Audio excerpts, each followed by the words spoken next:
Sebelum kita membaca dan merenungkan firman Tuhan, mari kita berdoa. Terpujilah Engkau ya Bapa di sorga, yang selalu menganugerahkan berkat kehidupan bagi kami semua, sehingga kami boleh menikmati hari yang baru, hari anugerah-Mu Tuhan. Dan ungkapan syukur kami akan membaca dan merenungkan firman Tuhan. Kiranya firman ini akan menjadi bagian dari hidup kami Tuhan. Inilah kami ya Tuhan, kami sambut firman-Mu. Amin.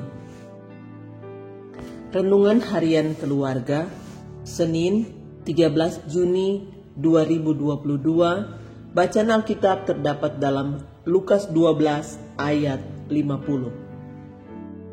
Aku harus menerima baptisan, dan betapakah susahnya hatiku sebelum hal itu berlangsung.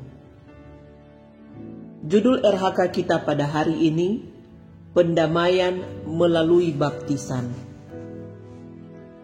Keluarga Kristen yang dikasihi dan diberkati oleh Tuhan Yesus. Ayat ini berbicara tentang baptisan yang bukan hanya sekedar melambangkan penyucian dari dosa saja, atau hanya sekedar dipercikan dengan air, melainkan baptisan yang harus dijalani Yesus melalui kematiannya untuk mendamaikan manusia dengan Allah. Yesus menerima baptisan itu bukan karena ia berdosa, tetapi justru untuk membuktikan bahwa dia berasal dari Allah dan diutus Allah untuk memulihkan hubungan Allah dengan manusia, sehingga manusia dapat menjumpai Allah tanpa takut dan gentar. Sebelum Yesus menerima baptisan tersebut, ia mengatakan, "Betapa susahnya hatiku sebelum hal itu berlangsung." Hal ini ternyata nampak pada saat Yesus bergumul di Taman Getsemani.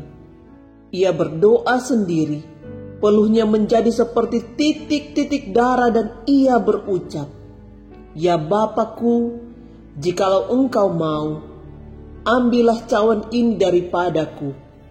Tetapi bukanlah kehendakku, melainkan kehendak-Mu-lah yang terjadi." Lukas 22 ayat 42 hingga 44. Betapa ia harus menderita secara fisik untuk menanggung dosa manusia. Tetapi Yesus menjalaninya karena ia begitu mengasihi kita sebagai umat ciptaannya. Keluarga Kristen yang dikasihi dan diberkati oleh Tuhan Yesus. Sebagai keluarga Kristen patut mensyukuri kasih-Nya bagi kita dengan melakukan apa yang Ia kehendaki dalam hidup ini.